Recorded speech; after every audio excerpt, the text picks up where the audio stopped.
Entonces, vamos a desarrollar en esta clase y las 2 o 3 siguientes el tema de los modelos autorregresivos de media móvil. Vamos a, digamos, a introducir cuál es el objetivo de este capítulo. En las clases anteriores nos concentramos en el residuo del modelo de componentes y al residuo estimado le aplicamos las pruebas de Liu-Box y Durbin-Watson. Esas pruebas, la hipótesis nula era que ese residuo era ruido blanco y la alterna era la negativa. En este capítulo vamos a suponer que rechazamos la nula de ruido blanco, o sea que el residuo no es ruido blanco, sino que muestra una autocorrelación. Entonces, el objetivo de nosotros en este capítulo es cómo podemos modelar esta serie de residuos estimados que sabemos que tiene una autocorrelación y que además deben ser unos modelos estacionarios en covarianza. Entonces, para eso introducimos una familia grande que se llama los modelos ARMA. La vamos a introducir por partes. Vamos primero, por ejemplo, hoy a trabajar una subclase de esa familia ARMA que se llaman los modelos de media móvil de orden Q. La clase entrante vemos los autorregresivos. La clase siguiente vemos los autorregresivos de media móvil. Y la clase siguiente vemos los autorregresivos de media móvil estacionales. Entonces, el programa de trabajo es desarrollar estos modelos en secuencia, porque uno podría decir, bueno, en este orden hay un orden de complejidad. Vamos del más simple o más sencillo, que es la media móvil, a uno que ya es más complejo, que es el autorregresivo de media móvil estacional. Y acá tengo algo copiado del libro de Diebold, que en ese libro se anota lo siguiente, de que para estos 3 primeros modelos dice que varían en su capacidad de capturar distintos tipos de comportamiento de la autorregresión. Dice que comenzaremos dando las características de las funciones de autocorrelación y las cantidades relacionadas con cada modelo. Dice, estas no tienen nada que ver con los datos ni con la estimación, pero son fundamentales para desarrollar una comprensión básica de las propiedades de los modelos necesarias para llevar a cabo pronósticos inteligentes. Entonces, el plan de trabajo es como basarse en lo que se propone acá en el libro de Diebold. Entonces, en cada uno de estos modelos, la idea es, damos la definición del modelo, mostramos cómo es su FAC y mostramos cómo lo podemos estimar con el R y cómo hacemos los pronósticos. Entonces, esta secuencia, digamos, de propiedades las hacemos con cada uno de ellos. Y la parte final es que cuando tengamos ya, digamos, que averiguar cuál es el modelo de los residuos, podamos decir, con base en las herramientas que vamos a ver, con seguridad, por ejemplo, si es un arma estacional, etc. Ese es el objetivo, pues, porque una vez que tengamos la respuesta, ya tenemos el modelo de componentes completo. Porque entonces el modelo de componentes, por decir algo, sería un modelo de tendencia lineal con componente estacional, más unos residuos, por decir algo, ARMA 2.3, por decir algo. Entonces, la idea es identificar cada uno de estos y cuando los tengamos volvemos a ensamblar el modelo y ya con ese modelo completo volvemos a hacer los pronósticos. O sea que el segundo trabajo es retomar el modelo que ustedes ensayaron o estudiaron en el primer trabajo el modelo de componentes y mejorarlo en el sentido de que le vamos a analizar los residuos y a tratar de modelarlos para que mejoremos los pronósticos finalmente. Y lo volvemos a comparar con el otro modelo, el Hall Winters, etc. Entonces, vamos a empezar con este media móvil. Para eso necesitamos notación y parte de la notación de series de tiempo es esta letra L que se llama el operador rezago. Se indica por L y la letra L se refiere a la palabra en inglés lag, que traduce pues rezago. Y la entendemos como un operador. El concepto de operador es un concepto muy similar a función, solamente que la función en matemáticas la utilizamos con números o incluso con vectores.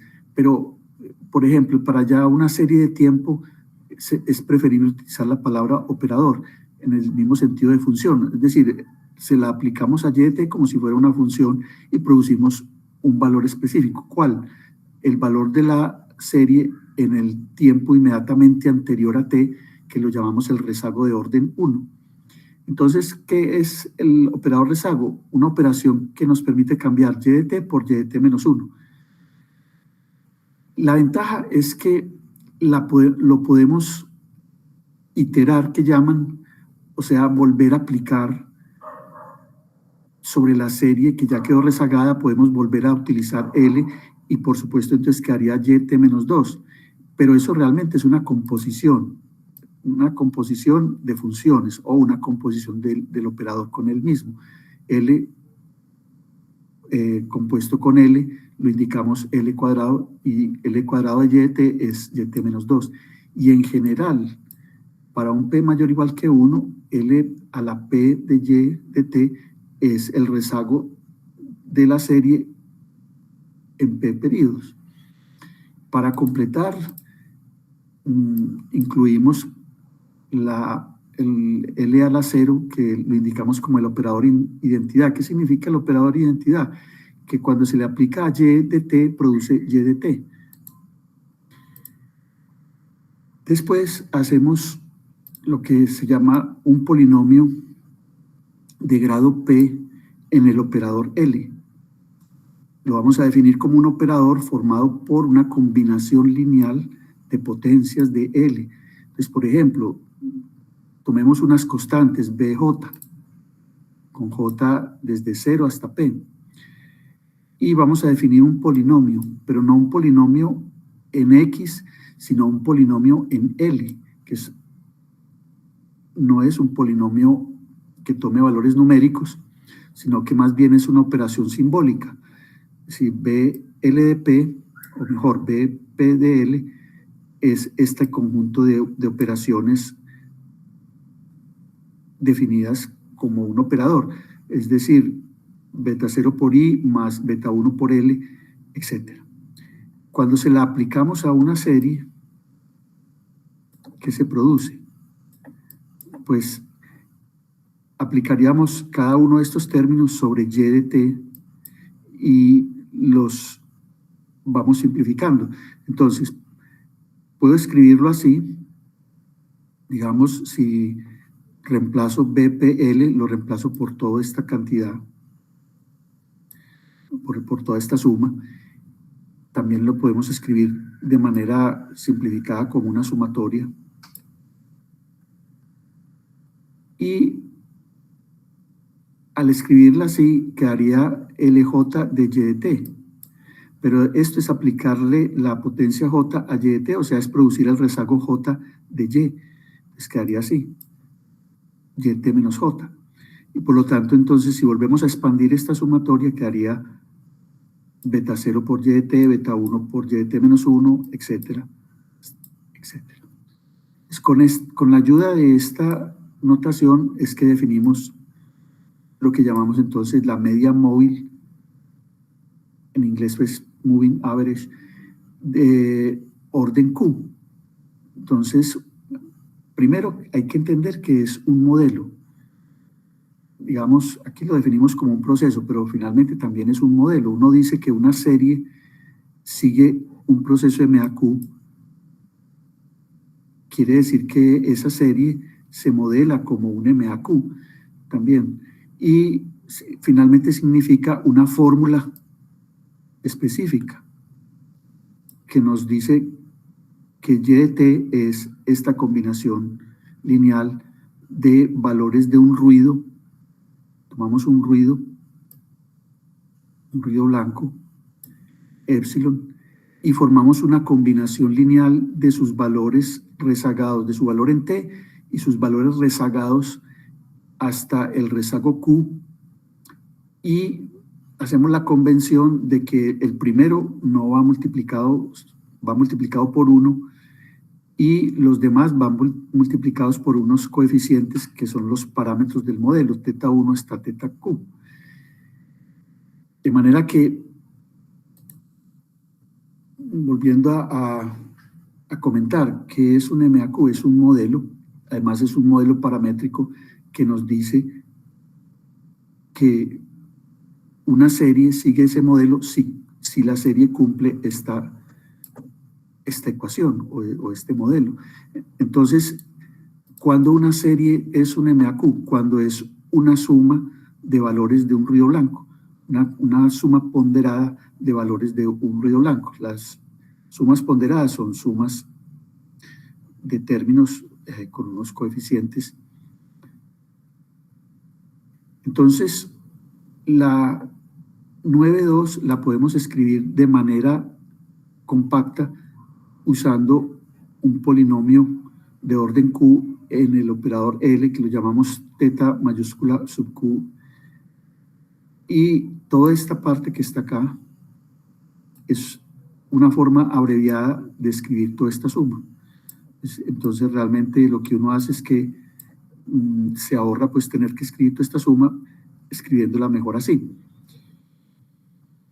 Entonces ese polinomio, ya hacemos un cambiecito acá, aquí es el polinomio en el operador L, pero en ocasiones cambiamos este L por un número Z, que se prefiere llamar Z en lugar de X, porque este número puede estar en los números complejos. Los complejos los indicamos así, una C mayúscula. Y en ese caso, entonces, este polinomio, cuando Z ya es un número complejo o real, este polinomio se llama el polinomio de media móvil. Vemos un ejemplo. Si nos dicen, la serie Y de T es un MA2, ¿qué significa entonces eso? Significa que Y de T es una suma ponderada de ruidos desde epsilon T menos 1 hasta epsilon T menos 2, porque el orden es 2. Y tiene dos parámetros. Para especificar el modelo nos deben dar los valores de los parámetros, suponga que son menos 0.4 y más 0.4. De pronto alguien podría preguntar, ¿y qué restricciones pueden haber sobre estos parámetros? ¿Tienen que ser positivos? ¿Tienen que ser negativos? ¿Qué restricciones hay? Bueno, ninguna inicialmente. Vamos a ver que sí hay una restricción más adelante, pero en este momento teta 1 y teta 2 pueden ser números reales, cualesquiera, y eso nos define un MA2, que además es estacionario en covarianza siempre. Lo que sí debemos tener es que epsilon sí tiene que ser un ruido blanco, y además nos tienen que proporcionar cuál es la varianza de ese ruido. Entonces nos dicen, es una serie I y D normal de media 0 y varianza 9. Siempre debe ser un ruido de media 0, pues eso lo dijimos desde un comienzo. Entonces, de acuerdo con esa frase, pues, o ese comentario que se sacó del libro de Diebold, cada vez que hagamos un desarrollo de esos modelos, lo primero que hacemos es como mirar qué propiedades tiene para que, como dice ahí la cita, podamos hacer análisis bien hechos de las series, conociendo las propiedades de esos modelos. La primera propiedad nos dice que una media móvil siempre tiene media cero, pero eso es algo que se cumple porque si tomamos la esperanza de y de t, es la esperanza de una suma. Y cada término, como es la esperanza de un ruido, cada término debe ser cero. Por lo tanto, la suma va a ser cero. En ocasiones, puede que no necesitemos que tenga que ser cero siempre la media.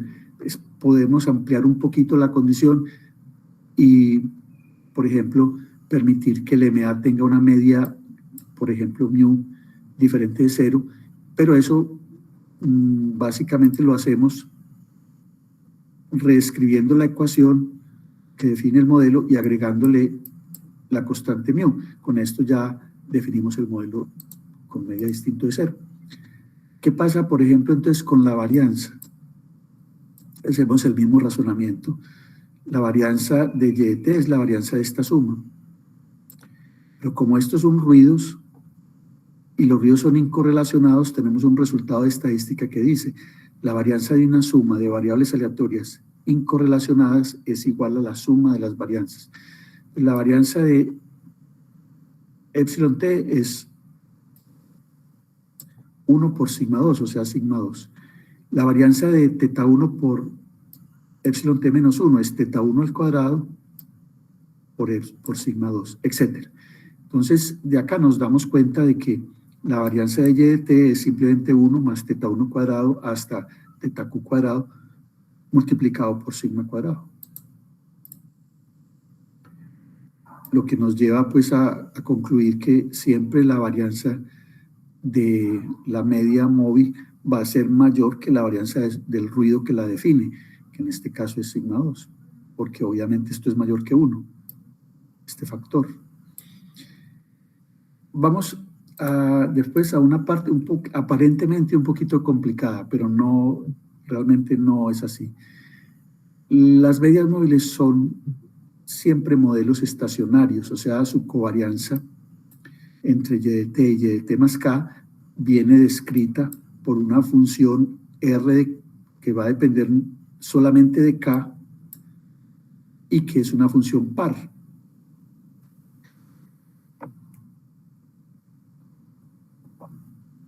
La función rk para un MAQ en general está descrita por esta expresión algebraica. Parece un poco complicada, pero vamos a hacer un ejercicio enseguida para ver que no es así. Primero lo que tenemos que ver es que hay una dicotomía acá, una división en dos casos. En el caso en que RK sea mayor que Q más 1, la correlación o la covarianza es cero. Entonces, este es un detalle importante, porque está diciendo que cuando hacemos la gráfica, aquí está hasta acá,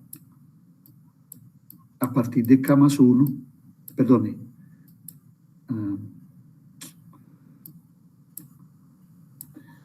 a partir de Q más 1,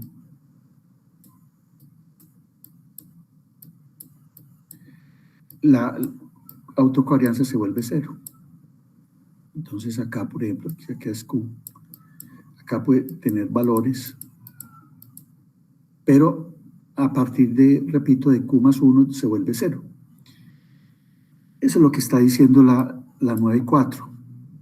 Ahora, en este rango entre 0 y Q, ¿cómo es? Es un producto de sigma 2, después hay que hacer una sumatoria desde 0 hasta Q menos K, o sea que este límite superior va cambiando con K, y hay que hacer el producto teta J más K. Bueno, Eso es simplemente desarrollar la fórmula. Si nos dan los valores de teta, teta 1, teta 2, teta 3, hasta teta Q, pues esto es simplemente un poquito de carpintería, pues ir reemplazando, no es nada del otro mundo. Acá pues en la fórmula va a aparecer teta 0. Entonces lo asumimos, como este teta 0 no aparece en la definición, asumimos que siempre va a ser igual a 1. Entonces no hay problema. Ahora, antes de hacer el ejemplo, hagamos este comentario que es importante. La ecuación 9.4 tiene una interpretación o un comentario, y es que como RK también da la correlación, porque recuerde que la correlación es simplemente este valor dividido por R0.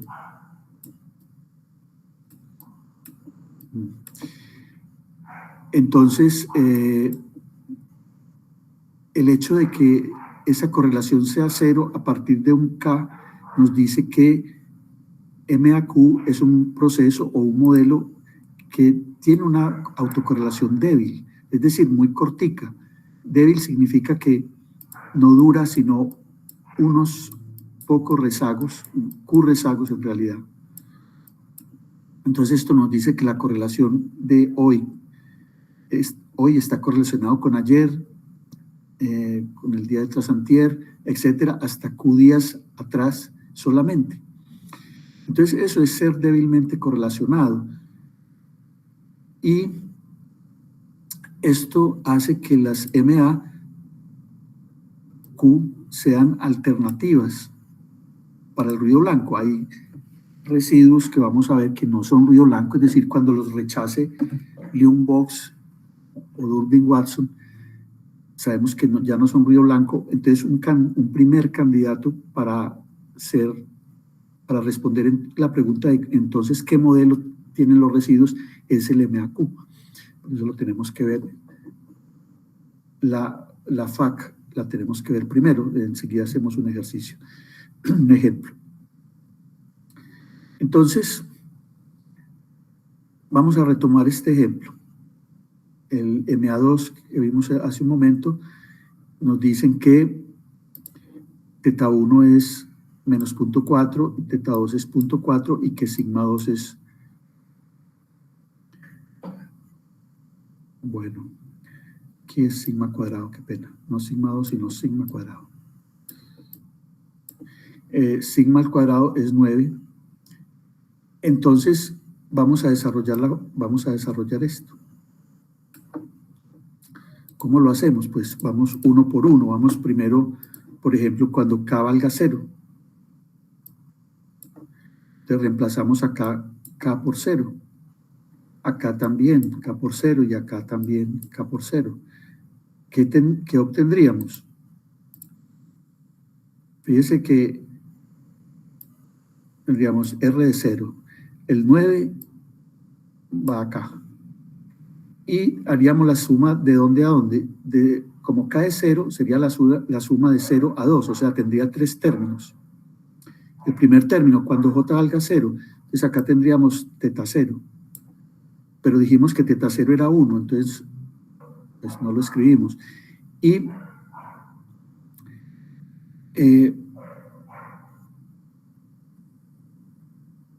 K es 0 también, y cuando J valga 0, pues obviamente será 0 más 0. Aquí volvemos a tener teta 0, entonces sería 1 por 1. Entonces quedaría 9 por 1, o sea, es este unito acá. Después, cuando J valga 1, tendríamos acá teta 1, pero teta 1 es menos 0.4.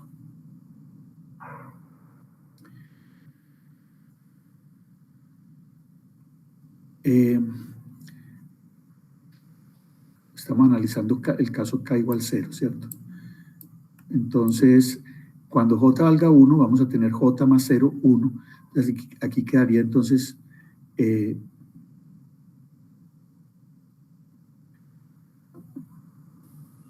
menos 0.4 por menos 0.4. Menos 0.4 por menos 0.4, correcto. O sea, punto 4 cuadrado. Bueno, ya hice J0, ya hice J1, me falta J2. Entonces, cuando J valga 2, aquí sería teta 2, punto 4. Y acá también, teta 2 más 0, teta 2. Entonces, teta 2 al cuadrado, punto 4 nuevamente. Bueno, de manera que el primer valor es simplemente 9 por 1 más punto 4 cuadrado más punto 4 cuadrado, 11.8. Vamos a hacer solamente este y este se obtiene igual. Entonces, por ejemplo, ya cuando K valga 1, es que cambiamos acá, pues el K cambia por 1. Pues acá cambia también. Y hacemos la misma operación, solo que arriba quedaría 1, entonces la suma va de 0 a 1, solamente tiene dos sumandos. Cuando J valga 0, entonces sería teta 0 por teta 0 más 1, o sea, teta 1. Y cuando J valga 1, sería teta 1 por teta 1 más 1, teta 2. Entonces, ya esto es trivial, pues reemplazo teta por 1, teta 1 por menos 4, teta 1 por menos 4, teta 2 por teta 4, perdón, por punto 4. Simplifico y me da esto. Haciendo la misma operación obtenemos esto. No lo voy a hacer. Ahora, la FAC. La FAC es divida cada uno de estos por R0. Entonces, quedaría, como R0 es 11,8, pues obviamente pues el primero es 1. El segundo, que sería R mayúscula 1 dividida por R mayúscula 0, sería menos 0.04 sobre 11.88. Entonces nos dice que la primera autocorrelación es menos 0.42. Y la segunda autocorrelación igual 3.6 dividido por 11.8 igual 0.3. Listo. Con eso tenemos las tres autocorrelaciones que no son 0, porque las demás deben ser 0. O sea, de la 3 en adelante todas son 0. Entonces la gráfica sería así. En 0 vale 1, en 1 vale menos 0.4, menos 0.42, y en 2 vale 0.3. Esta es la autocorrelación, por eso es una autocorrelación muy simple. Entonces es un proceso que se vería relativamente oscilando mucho, porque tiene una correlación muy pequeña solamente en el rezago 1 y en el rezago 2, o sea, y de t y y de t más 1 están correlacionados, y de t y y de t más 2 están correlacionados, pero ya y de t con y de t más 3, etcétera, ya no. Entonces todavía se debe ver muy oscilante la gráfica. En general, por ejemplo, un MA3, este era un MA2, un MA3 ya le vería uno 3 barritas por fuera de las bandas de Bartlett, para que fuera MA3. Y en general, MAQ vería las Q barritas, no tienen que estar arriba todas, pueden haber arriba y abajo. Y eso sería el indicador de que es un MAQ.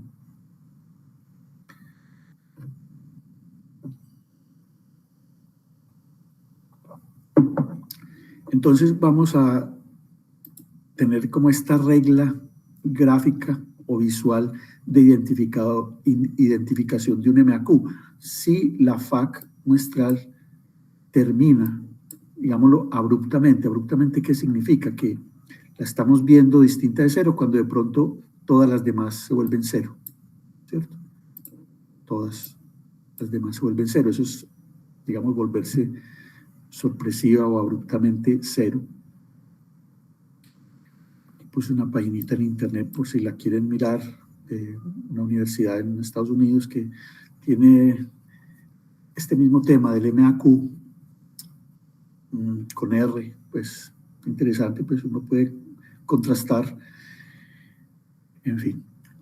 Vamos a otro tema que es bien importante también, porque este tema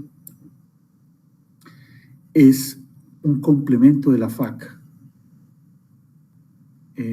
sobre todo para los dos primeros modelos, el MA y el AR, se usa esta autocorrelación como otro instrumento para identificar a los modelos.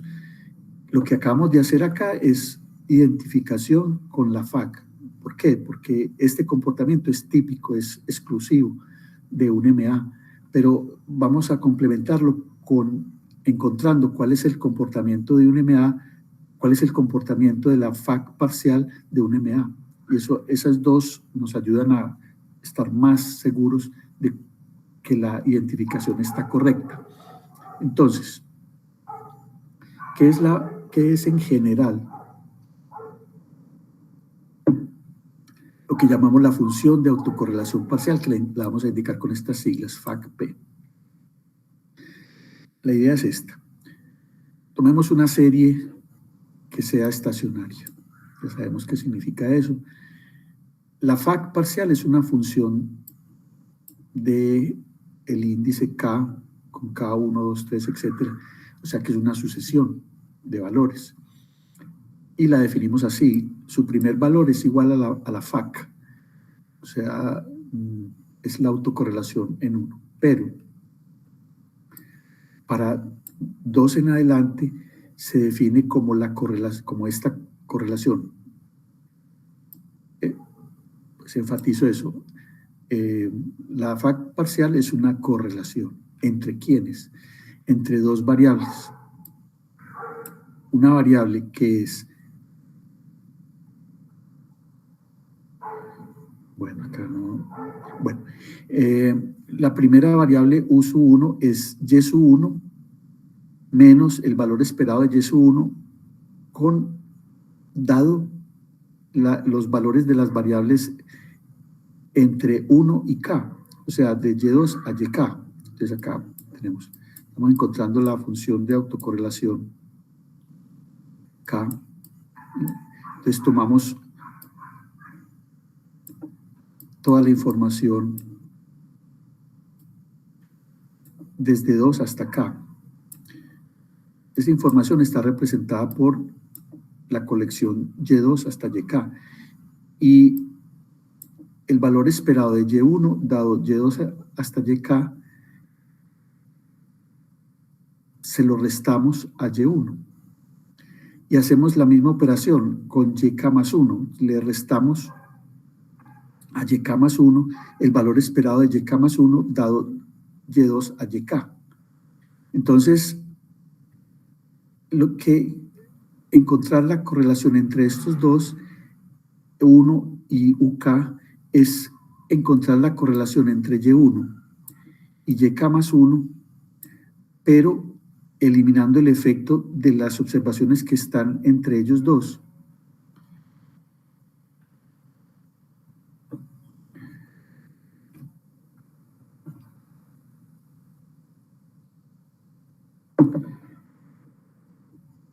Eliminando primero el efecto de las variables intermedias de Y2 a YK. Entonces, esta es lo que llamamos la FAC teórica. Pero vamos a definir la FAC muestral también. Es poner esta expresión, pero ya estimada con los datos. Eso lo hacemos a través de una regresión. Colocamos a gorro, que es el indicador de que estamos con una estimación, igual a rho 1 gorro. Ahora, A2 gorro, ¿qué es? Lo calculamos así. Cogemos Y de t, tomamos Y de t y formamos la regresión entre YT menos 1 y la regresión de YT sobre YT menos 1 y YT menos 2. Es como si estas fueran variables predictoras y YT fuera la variable dependiente. Entonces hacemos una regresión lineal. Esa regresión lineal toma esta forma, sin intercepto. Y entonces estimamos el último de los coeficientes, el correspondiente a YT menos 2, y ese valor estimado lo tomamos como la FAC de orden 2. Y lo mismo hacemos entonces para alfa K. regresamos YT sobre YT menos 1 hasta YT menos K y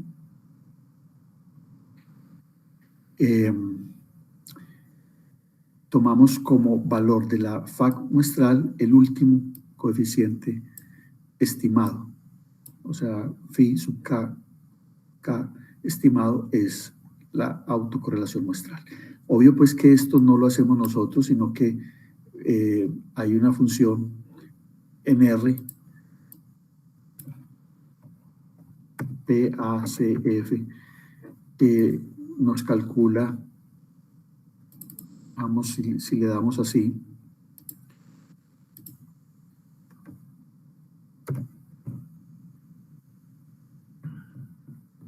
por ejemplo, entonces nos va a calcular estos alfa gorros para K desde 1 hasta 30. Vuelve la misma discusión que con la FAC, hasta qué rezago es conveniente calcularlo. Bueno, ya enseguida hacemos un comentario. Pero en principio pues es arbitrario. Bien, pero acá sí tenemos entonces un pequeño inconveniente de teoría. No es inconveniente, sino que es un detalle de teoría que pues que hay que comentarlo.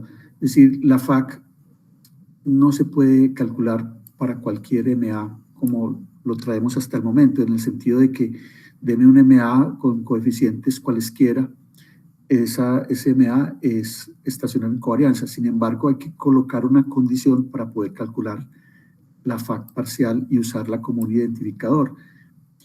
Y es que se debe cumplir lo que se llama la invertibilidad de un MAQ. ¿Qué es eso? No es difícil de entender. La invertibilidad es una condición que asumimos que va a cumplir siempre un modelo de media móvil, y es que en las medias móviles se puede presentar un problema que se llama la falta de identificabilidad.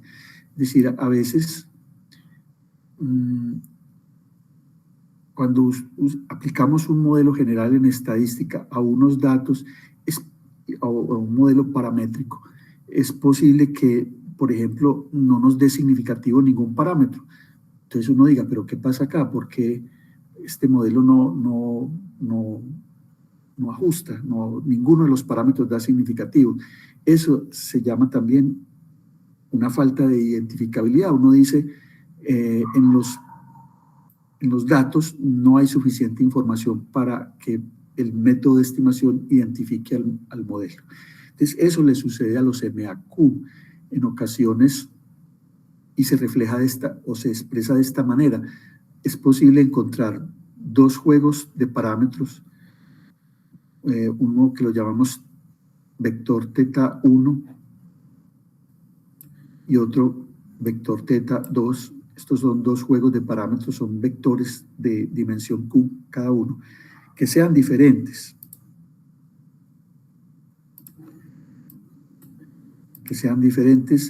Y sin embargo, cuando calculamos la FAC con la fórmula que acabamos de ver arriba, las covarianzas dan idénticas. Entonces, ese problema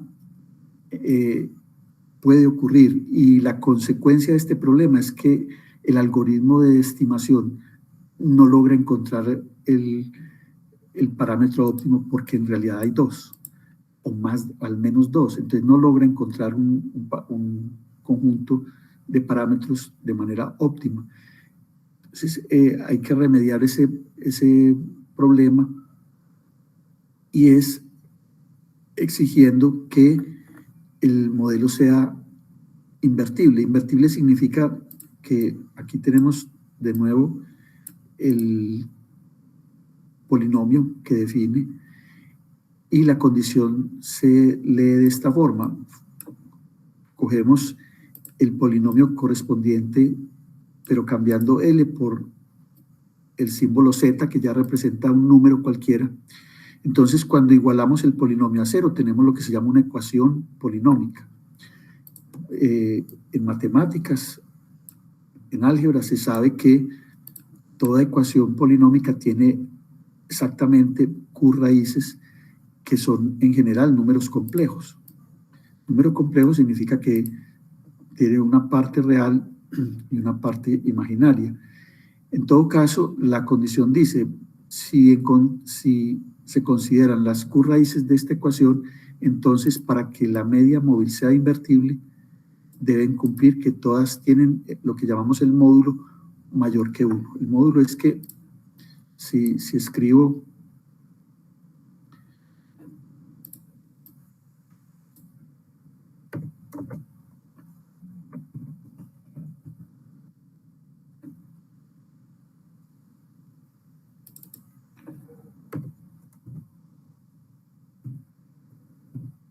uno escribe un número complejo como en la forma z igual a más i y b. A es la parte real, b es la parte imaginaria. Entonces, el módulo es simplemente la raíz cuadrada de a al cuadrado más b al cuadrado. Y la condición de invertibilidad es que todas las raíces deben tener ese módulo mayor que 1. Entonces, si eso se cumple, uno dice que el modelo es invertible. Y si el modelo es invertible, se puede definir la FAC parcial y además el proceso de estimación va a devolver solamente un conjunto de parámetros de acuerdo pues al método que se esté utilizando. Esta condición, así con palabras, significa que para que la media móvil sea invertible, las raíces del polinomio deben estar fuera del círculo unitario. El círculo unitario es pues el círculo de radio 1. Y ya con matemáticas, pues con símbolos matemáticos, significa que Q evaluado en Z debe ser diferente de 0 para todo Z que esté menor o igual que 1. Es decir, si aquí está el plano complejo, la parte real, esta es la parte imaginaria y este es el círculo. Entonces, decir que las raíces cumplen que son mayores que 1 quiere decir que todas están por acá afuera. Todas van por parejas. O en otras palabras, si tomamos un número que sea menor o igual que 1, o sea, que esté acá adentro, al evaluar el polinomio en ese número no puede dar 0, o sea que Q de Z debe ser distinto de 0 para todo Z menor o igual que 1. ¿Cómo chequeamos eso? Hagamos un ejemplo. Vamos a retomar el que vimos hace un momento. Pregunta. Para este modelo se cumple esta condición 9.5.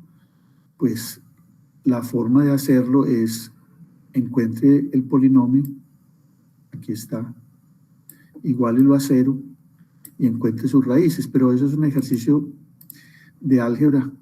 Esto es una ecuación cuadrática. La fórmula de las raíces de la cuadrática es esta que tengo acá. Y simplificando, nos da que solamente hay dos raíces que son complejas, que es 1 medio más menos 3 medios por i. Entonces, i es la raíz de menos 1 o unidad imaginaria. Cuando encontramos el módulo de estas raíces, es raíz cuadrada de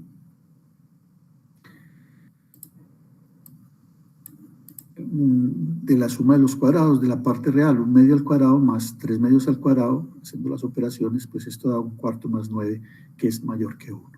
Entonces concluimos que YT es invertible. Ahora, lo que sigue acá es también un poquito teórico, ya me disculpan pues si de pronto está muy demasiado abstracta pues la exposición, pero digamos pasamos esta parte y ya podemos trabajar sin problemas, pues entendiendo cuál es la dificultad con los MA. El caso es que si se cumple esa condición de invertibilidad, hay un resultado de álgebra que nos dice, si usted tiene un polinomio y las raíces de ese polinomio están todas por fuera del círculo unitario, usted puede encontrar el inverso. El inverso de un polinomio no es otro polinomio, sino que es lo que llamamos una serie de potencias, porque un polinomio es una serie de potencias, pero hasta cierto hasta cierta potencia. Si esta serie se continúa agregando potencias y potencias, pues si ese polinomio se continúa, se obtiene lo que sería una serie de potencias. Entonces hay un resultado de álgebra que dice que el inverso de una serie, el inverso de un polinomio es una serie.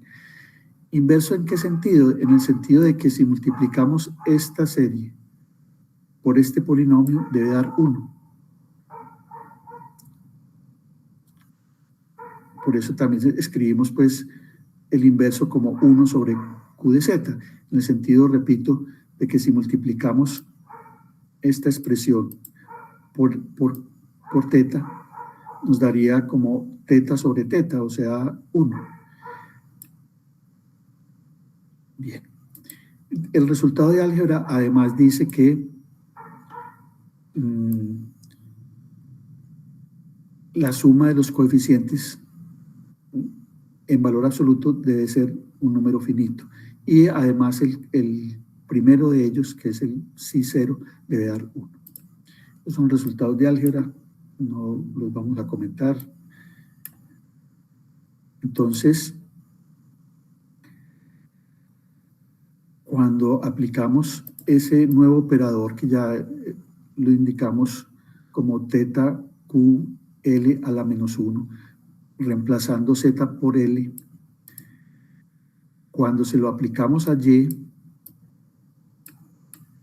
nos da, pues, es como si tuviéramos una serie infinita de rezagos de y multiplicada por unos coeficientes. Entonces tendríamos esta expresión. Esto es una expresión en abstracto, pero que está diciendo que esta serie que resulta de aplicarle esta operación a y de t se define como una suma infinita de rezagos de y multiplicados por unos coeficientes. Esto también se llama un MA infinito, ¿cierto?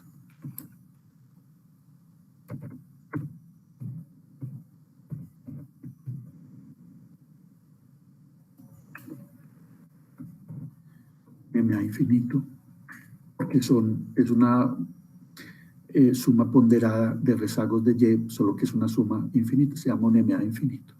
Entonces, finalmente, o bueno, continuamos.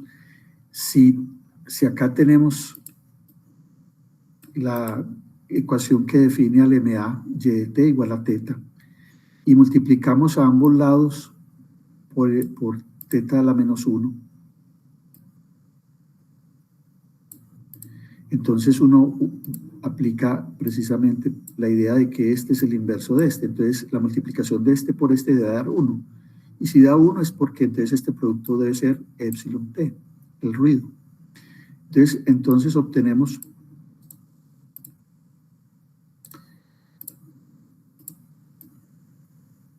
que aplicarle el inverso a y de t nos produce epsilon. O sea que reversamos esta, es como si pasáramos teta q a dividir a la izquierda y despejáramos epsilon. Efectivamente lo podemos hacer. Y por lo tanto, como este es un MA infinito, pues lo podemos escribir como y de t, si 1, y de t menos 1, etcétera, etcétera. Solamente que va a tener un número infinito de términos, pero va a ser igual a epsilon. Adicionalmente, si pasamos todos menos y de t a la derecha, quedaría esta expresión. Entonces esto es realmente aquí donde empieza la parte ya de aplicación de este resultado, que es muy teórico, y es que si en esta sucesión paramos en algún punto, por ejemplo, en el rezago t menos k, entonces esta expresión acá se convertiría en una regresión, donde estaríamos regresando y de t como variable dependiente con respecto a y t menos 1, y t menos 2, hasta y t menos k, que serían unas predictoras. Y epsilon quedaría como el ruido. Entonces, esta 9.7 es la que se usa en la práctica. Porque si la media móvil es invertible, esto es correcto y podríamos entonces recurriendo a la definición anterior de la correlación, de la función de autocorrelación parcial, uno diría, bueno, entonces el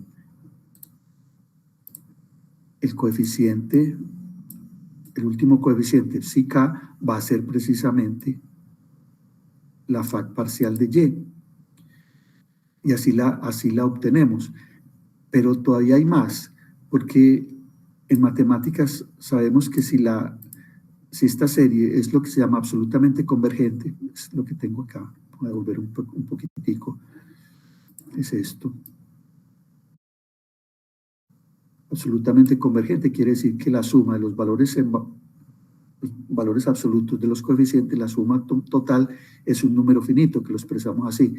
Entonces, cuando eso se cumple, en matemáticas nos dicen que entonces los coeficientes deben tender a cero. Es decir, los coeficientes de una serie que sea convergente deben tender a cero. Por lo tanto, como estos coeficientes son también la fac, concluimos que la fac de un MA tiende a cero, cuando K tiende a infinito. Entonces, esta es realmente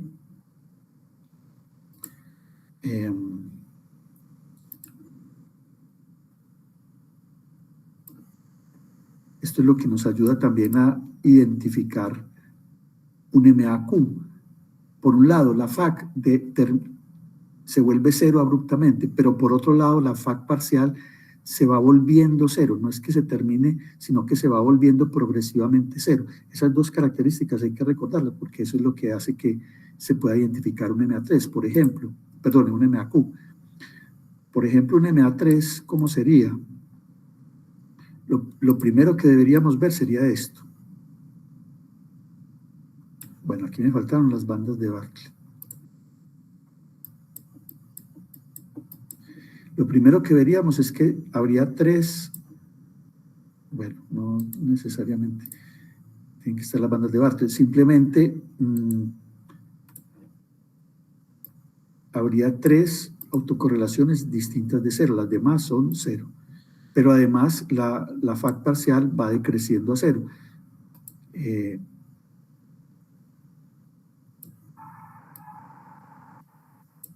decir, aunque los valores vayan siendo positivos y negativos, ambos van decreciendo progresivamente y se van acercando a cero. Entonces, estos dos comportamientos, o estas dos gráficas, son signos de un MA, en particular de un MA3. Entonces, eso lo recordamos, pues lo vamos a seguir utilizando como una herramienta de identificación. Hablemos rápidamente ahora de la estimación. Entonces, con esto estamos creando como una especie, como un protocolo, es decir, primero miramos la serie, o sea, los residuos, ¿cierto? Recuerden que se lo estamos aplicando a esto. Entonces, lo primero que hacemos con estos residuos es que miramos su fac y su fac parcial y tratamos de ver si se cumplen estas propiedades. Si se cumplen, entonces es un MAQ o 3. Entonces, el caso siguiente es que podemos pasar a estimar, pero podemos pasar a estimar porque ya sabemos quién puede ser Q. Puede ser inicialmente el orden no lo conocemos, pero con este procedimiento ya tenemos un candidato que puede ser 3. Entonces hay que aclarar algo, y es que la estimación de los MAQ no es fácil hacerla directamente. ¿Qué quiere decir eso? Que, por ejemplo, si quisiéramos utilizar el método con el que empezamos el curso, mínimos cuadrados ordinarios, si usamos el modelo, entonces haríamos la diferencia entre los valores observados y los valores que nos da el modelo. ¿Cuál es el problema acá? Que es que estos no son conocidos. O sea, los residuos o el ruido blanco no es observable. Entonces, al no ser observable, los mínimos cuadrados no funcionan. O sea, no los podemos usar porque no tenemos los residuos. Entonces decimos así, los épsilon no son observables. Pero si asumimos que hay invertibilidad, entonces podemos utilizar este recurso que vimos aquí hace un momentico de expresar y de t en función de unos ciertos parámetros hasta un cierto rezago. Entonces, lo volvemos a reproducir aquí. Estos coeficientes se pueden encontrar por regresión porque estas son observables, estas y pues es lo que uno observa. Y además podemos estimar este. Pero a pesar de que podemos estimar este, la pregunta es, bueno, ¿y cómo obtenemos los teta? Si esos son los que estamos buscando. Entonces resulta que de la identidad phi a q a la menos 1 por phi de q igual 1, si reemplazamos este es un polinomio, pero este es una serie. Pero aún así, este por este debe dar 1. Y resulta que hay algoritmos, pues hay una forma ingeniosa de que de esta ecuación podemos, si nos dan estos, podemos despejar estos en función de estos. O sea, podemos despejar los teta en función de los psi. Entonces eso lo expresamos de esta manera. Yo no voy a ponerme a hacer eso porque pues siempre es un poquito tedioso y es un poquito truculento, digámoslo así, ponernos a sacar las fórmulas de teta 1 hasta teta q en función de psi 1, psi 2, etcétera, que se puede. De hecho, pues eso está programado. Pero nos contentamos simplemente diciendo, mire, cada phi se puede expresar en función de teta y al revés, cada teta se puede expresar en términos de los psi. Entonces, si aceptamos esto, ya podríamos, por ejemplo, utilizar nuevamente mínimos cuadrados ordinarios, pero entonces ya no de esta forma. Bueno, ya no con los épsilon, sino apoyándonos en esta regresión. Le aplicamos mínimos cuadrados a esta regresión, sabiendo que los coeficientes van a depender de teta. Entonces ya lo que se hace es que se pone un algoritmo que hace, digámoslo así, un puente. Conoce la expresión de los psi en función de teta, entonces empieza a minimizar con respecto a este teta. Ese teta lo pasa a los psi. Esos psi los reemplaza aquí. Y al reemplazarlos calcula todo esto. Al calcular,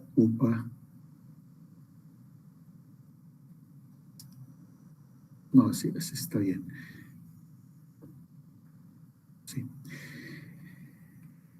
Y entonces se calcula toda la función dado un teta.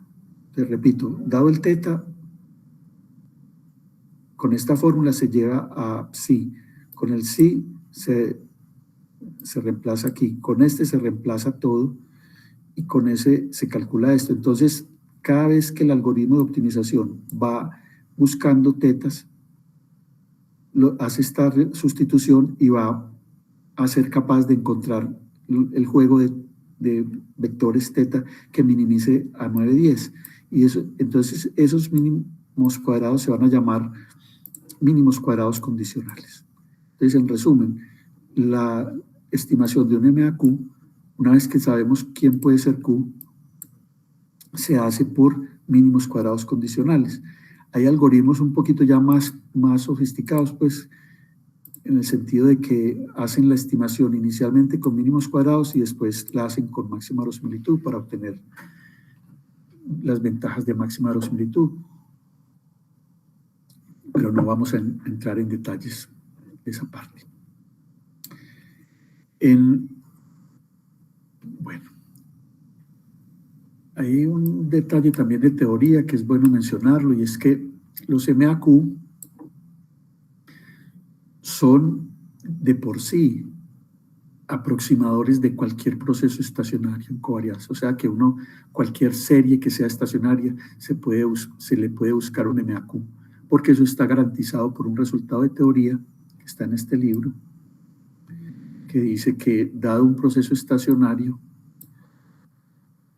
que cumple una condición técnica, que no la vamos a ver aquí, es que su densidad espectral debe ser continua en menos pi, siempre va a existir un MA que lo aproxime con un grado de error tan pequeño como se quiera. Entonces, eso es posible. ¿Cuál es el problema? Que es que puede dar un Q bien grande. Es decir,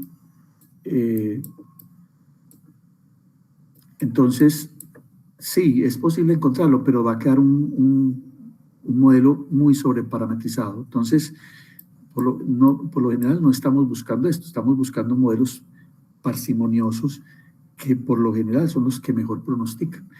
Entonces, pero de todas maneras tenemos en cuenta esto, los MA los podemos utilizar con, digámoslo así, con confianza, en el sentido de que es posible que podamos aproximar cualquiera de estas con un MAQ. ¿Qué funciones hay en R para estimar los MAQ? Hay dos. Primero, hay una que se llama la función ARMA, que está en la librería T-Series, que es muy útil porque calcula los valores P de los coeficientes. Entonces, esta función me parece bastante útil porque nos va a proporcionar algo muy valioso que es estos valores P. Y de acuerdo con este procedimiento de estimación que acabamos de mencionar, esos valores P seguramente pues requieren un algoritmo que no es muy trivial, debe ser un algoritmo bastante, digamos, avanzado. Y hay otra función que es ARIMA, que permite calcular pronósticos. Entonces, el ARMA no calcula pronósticos, pero el ARIMA sí. Pero el ARMA calcula los valores P, lo que no hace el ARIMA. Entonces, las usamos las dos. Listo, no hay problema. Vamos a terminar entonces con un ejercicio.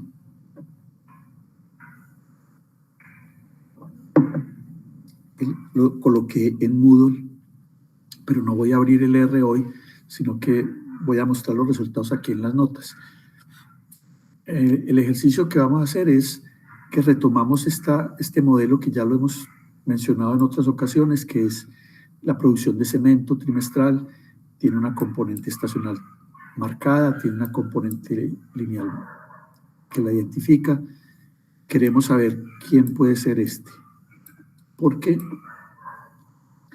en el ejemplo pasado vimos que al aplicar Lyon-Box y Durbin-Watson se rechazaba la nula de ruido blanco para los residuos que llamamos estructurales. Entonces, en resumen, Epsilon para ese modelo tiene una dinámica autocorrelacionada, la vimos, no me voy a devolver en este momento para verlo. La pregunta que nos queremos hacer, que queremos responder es ¿será posible encontrar un MAQ en este caso? ¿Qué es lo primero que hacemos? Vamos a la identificación, entonces vamos a la FAC y la FAC parcial de los residuos estructurales. Aquí están. Esta es la FAC y esta es la FAC parcial. ¿Qué observamos en la FAC? Observamos, aquí pues no está el 0, este que está aquí es el 1. Entonces lo que observamos es que hay 1, 2, 3, 4 autocorrelaciones por fuera de las bandas de Bartlett. Entonces, una primera conclusión es que Q podía ser por lo menos 4, o debería ser por lo menos 4. No lo tomo igual a 4 porque quiero ensayar otros modelos cercanos, 5, 6. Ahora, esta es la FAC parcial. Estos datos son reales, entonces yo lo que observo es que la FAC va tendiendo a cero desde este primer valor, después este, alternadamente. Se van alternando, pero van decreciendo, ¿cierto? A este primer valor le sigue este, después siguen estos, después siguen estos, pero lo que vamos viendo es que van decreciendo en conjunto hacia cero. Entonces, estas dos condiciones dirían, listo, es posible un MAQ. Entonces, estas dos gráficas las podemos hacer con estas instrucciones. Y vamos a hacer este ejercicio, vamos a encontrar, o mejor, vamos a estimar 3 modelos para Q, 4, 5 y 6. Y en cada caso vamos a buscar el AIC. Y vamos a ver cuál de estos 3 tiene menor AIC y escogemos ese como inicialmente el modelo que estamos buscando. Entonces lo hacemos. Primero cargamos la librería de series y entonces utilizamos ARMA y ARIMA. De pronto me va a decir, pero es inoficioso en este momento. Bueno, sí, podría ser uno solo, pero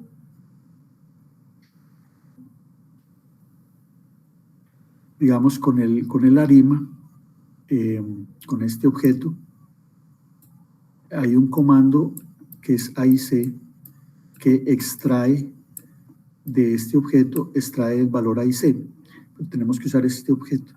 Entonces, ¿cómo indicamos un MA? Lo indicamos en ARMA. Aquí colocamos la función. Recuerde que guardamos los residuos allí en R.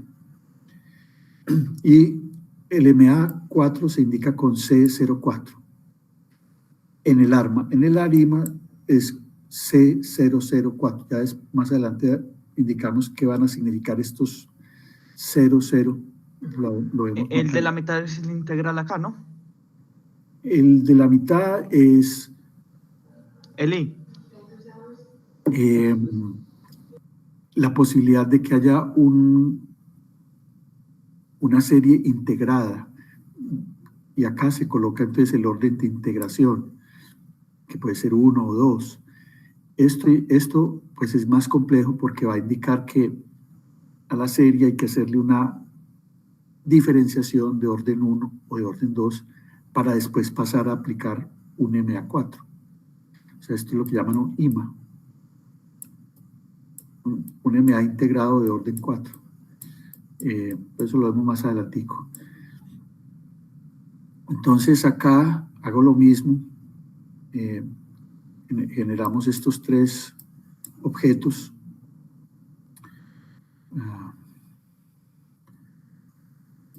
2, 2, 3, 2, 4, 2. Y les aplicamos la función AIC a esos objetos. Y nos devuelve entre los 3 AIC. Entonces, inicialmente, 1741, 1724, 1729. Entonces, listo, ya encontramos quién era. Debe ser un Q igual 6. Se me va a decir, pero es que acá figuró 4. ¿Por qué 6? Bueno, este es un criterio que se obtiene mediante un razonamiento más bien matemático, en el sentido de que, bueno, hubo que aplicar algo de cálculo, etcétera, etcétera, para la FAC parcial. Y para esta utilizamos la FAC, la fórmula de la FAC, nos dice que se vuelve 0 a partir de cierto valor, pero es que el AIC no tiene nada que ver con eso. El AIC es otra medida es una medida que se obtiene con la verosimilitud y el número de parámetros. Entonces, a pesar de que las funciones identificaron un Q igual 4, es posible obtener un modelo que ajustó mejor que el Q4, pues de pronto el ajuste no es tan malo. Bueno, 1741, 1719. En definitiva, pues digamos que los criterios de identificación responden a un procedimiento matemático, un razonamiento matemático que es muy diferente a la definición matemática de la AIC. La AIC busca es otra cosa, no tienen por qué coincidir necesariamente, pero la utilidad de la identificación fue que nos permitió hacer estos 3 modelos, pues a partir de 4. Alguien me va a decir, ¿y por qué no ensayó 7 y 8? Bueno, la pregunta sería válida, habría que hacerlo y ver si obtenemos alguna mejora significativa, diga usted 1700 por decir algo, o 1689 por decir algo. Entonces sí, uno estaría dispuesto a aumentar. Si hay una disminución significativa de la IC, está dispuesto a aumentar y a pagar, aunque no creería, porque esto ya aumenta más el número de parámetros y recuerde que la IC está penalizando modelos poco parsimoniosos.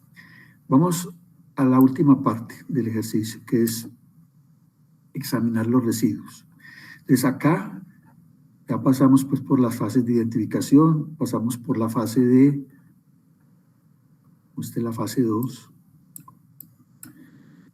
y aquí vendría la fase 3 o el paso 3, porque voy a devolver acá un poco. En el MA, una de las definiciones, pues la definición del MA exige, voy a tener que devolver un poquito más. Bueno.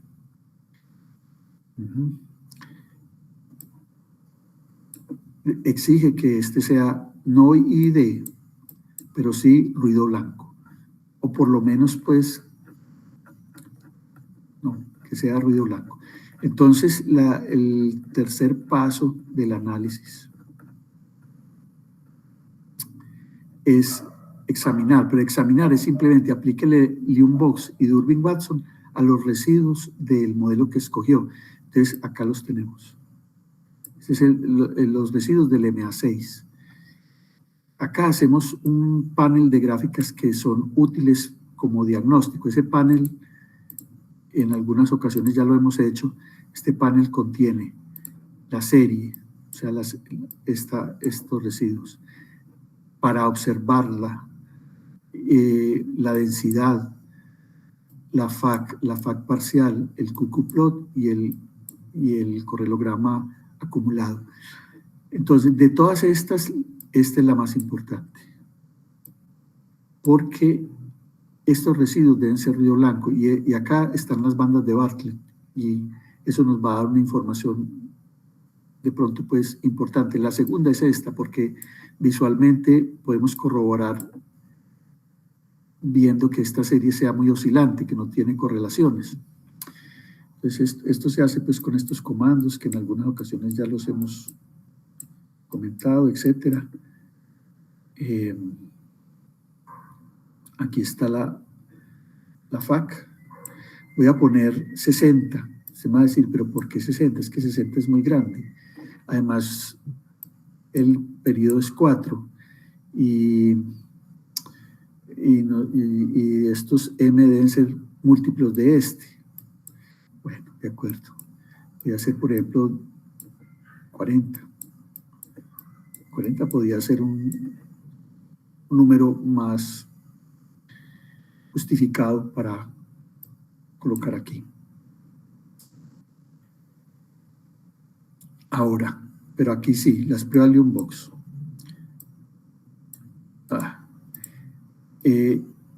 Acá sí, los rezagos sí están en relación con el periodo de la serie, que es 4, es una serie trimestral. Entonces acá, por ejemplo, utilicemos 2 periodos, 8, y acá 3, 12. Y si hacemos la Lyunbox, nos da valor P, 0.8, 0.65. Entonces, esto es más que suficiente para concluir que no rechazamos la nula de ruido blanco para los residuos del MA6. Entonces, en este momento el MA6 es un modelo que ya pasó todos los 3 pasos: identificación, estimación, validación, es un modelo con el que podemos hacer pronósticos. Esa es la última parte. La última parte sería, hagamos los pronósticos. Acá tengo que mejorar un poquito el código porque esto ya está obsoleto. Bueno. Entonces, supongamos que en el objeto mod 1 está el modelo estructural, o sea, la componente lineal y las indicadoras. Vamos a hacer 16 pronósticos. Entonces, creamos el vector de tiempos con los 16 tiempos después de t. Aquí no estoy haciendo validación cruzada, estoy simplemente haciendo 16 pronósticos fuera de la muestra. Aquí tengo la matriz con las indicadoras.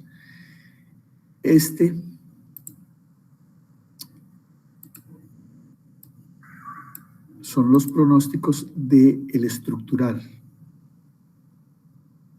Que ya esta sintaxis debería ser como clara, ya la hemos hecho en muchas ocasiones, pero acá vendrían los pronósticos del MA6. Y la forma en que se utilizan es un poco distinta de esta, porque hay que colocarle cuántos pronósticos. Entonces dice n.ahead igual m, o sea, ¿cuántos pronósticos hacia adelante? M. ¿Cuántos? M, que es 16.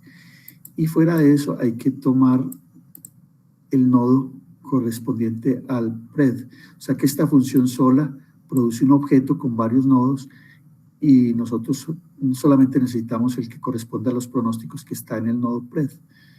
Listo. Aquí tenemos 16 valores por este lado, 16 valores en este otro. Los sumamos y tenemos ya los pronósticos completos. O sea, los pronósticos estructurales y los pronósticos del MA6. Hacemos una gráfica, esto ya es simplemente un poquito ya de manipulación así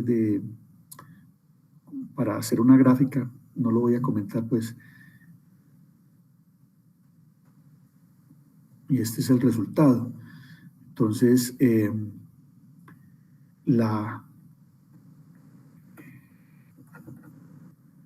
digamos acá,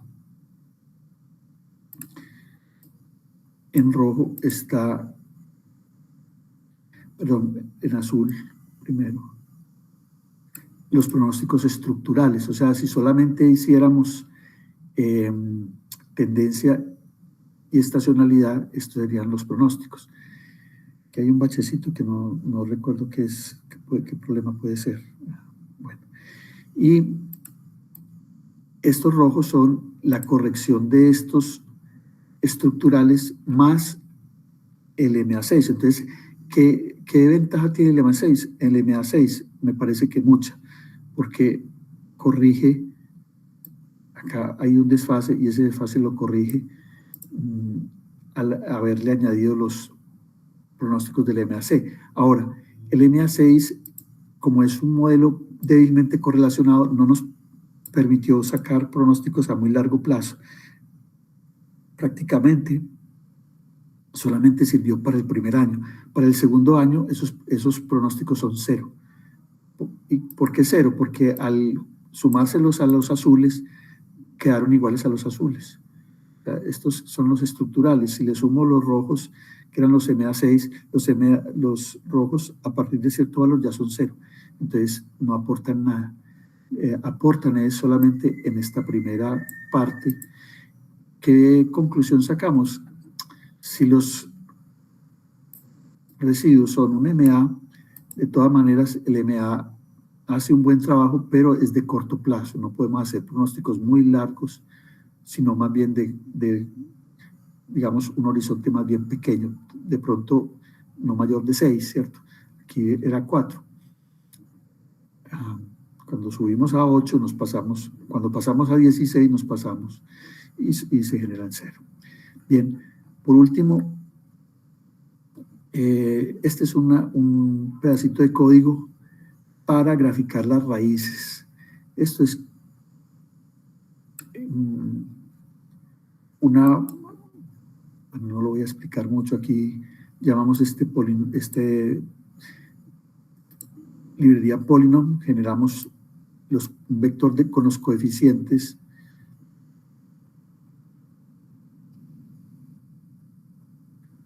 bueno.